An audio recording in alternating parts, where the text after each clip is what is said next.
श्री प्रेम बिहारी नारायण रायजादा सक्सेना द्वारा मूल संविधान शैली में हस्तलिखित करने के लिए भारत रत्न देने की मांग की गई। देश का नाम इंडिया से भारत किए जाने की कानूनी लड़ाई लड़ने के लिए याचिका डालने वाले नमा ने मांग की है कि संविधान लेखक श्री प्रेम बिहारी नारायण रायजादा को भी भारत रत्न 30 मार्च को सम्मानित किया जाए। नमा का दावा है कि प्रधानमंत्री इस बात को अवश्य संज्ञान में लेंगे। नमा ने कहा, उन्होंने जब संविधान पढ़ा तो महत्वपूर्ण जानकारी हाथ लगी। जैसे श्री प्रेम बिहारी नारायण रायजादा भारतीय संविधान के सुलेखक थे। मूल संविधान उनके द्वारा प्रावणीय शैली में हस्तलिखित था। उन्होंने कहा कि मूल संविधान से प्रेम बिहारी नारायण रायजादा द्वारा लिखित इंडेक्स ही गायब है, जो आश्चर्यजनक है। नमा ने कहा कि वह पीएम मोदी को 100% फॉलो करते हैं, वह उनकी बात सुनते हैं। नमा ने कहा कि प्रधानमंत्री नरेंद्र मोदी अवश्य इस छुपे तथ्य को बाहर लाएंगे और पूरे विश्व अवगत होगा कि हमारी संस्कृति जब सब कुछ करना जानती है। भारत का संविधान दुनिया का सबसे बड़ा संविधान है जो इंग्लिश में हस्तलिखित है। गाजियाबाद में जन्मे और किसान के बेटे नमा ने कहा कि उनका प्रयास है कि श्री प्रेम बिहारी नारायण रायजादा को जल्द से जल्द भारत रत्न की उपाधि मिले। Ex prime minister Chaudhary Charan Singh ji, PV Narasimha Rao ji, agriculture scientist MS Swaminathan ji and former Bihar chief minister Karpoori Thakur ji को।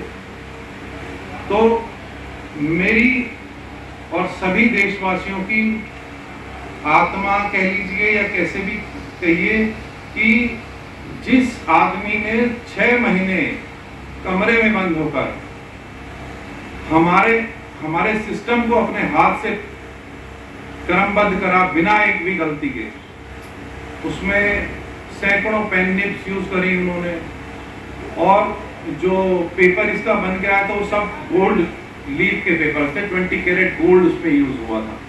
तो उस पर गलती करना एक बहुत बड़ी चीज थी। तो हमारे तत्कालीन प्रधानमंत्री श्री जवाहरलाल नेहरू जी ने कहा, उनसे आग्रह किया कि आप इसके लिए क्या चार्ज करेंगे। उन्होंने कहा कि ईश्वर का दिया हुआ मेरे पास सब कुछ है, मुझे कुछ नहीं चाहिए। मुझे हर पन्ने पे मेरी एक शर्त है, मुझे हर पन्ने पे अपना नाम लिखने की इजाजत दीजिए और आखिरी पन्ने पे मेरा नाम मेरे दादाजी के साथ होना चाहिए, इसलिए कुछ नहीं चाहिए।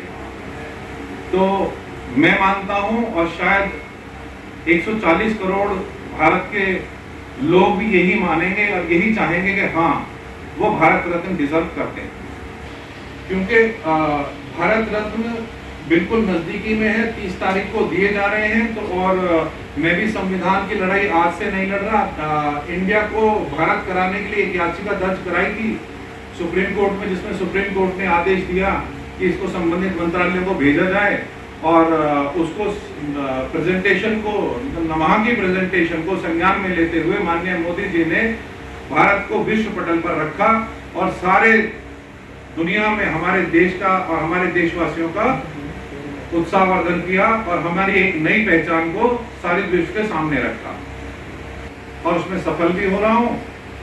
इंदौर में नगर पालिका में इंडिया को पूर्णतः रूप से हटा दिया गया है। उत्तर प्रदेश माननीय योगी आदित्यनाथ जी के गोरखपुर में भी नगर पालिका में इंडिया को पूर्णतः रूप से हटा दिया गया है।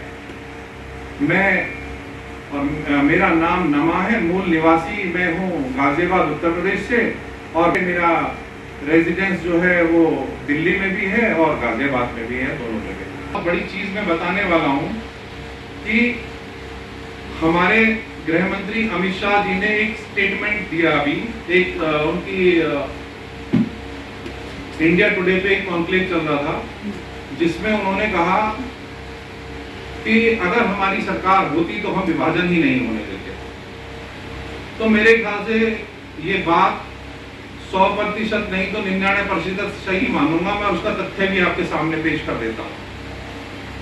ये हस्तलिखित कॉपी है और इसमें आधे ये भारतीय जनता पार्टी या किसी अदर पार्टी ने संविधान नहीं लिखवाया था, ये हमारे तत्कालीन प्रधानमंत्री जवाहरलाल नेहरू जी ने लिखवाया था, जिसको 2024 तारीख को और 1950 को 24 जनवरी 1950 को साइन करा गया था। इसमें साफ लिखा हुआ आखिरी पन्ने पे, calligraphed by Prem Bihari Narayan Raizada Saxena, son of Shri Brij Bihari Narayan Raizada Saxena of Delhi, care of मतलब ये थोड़ा सा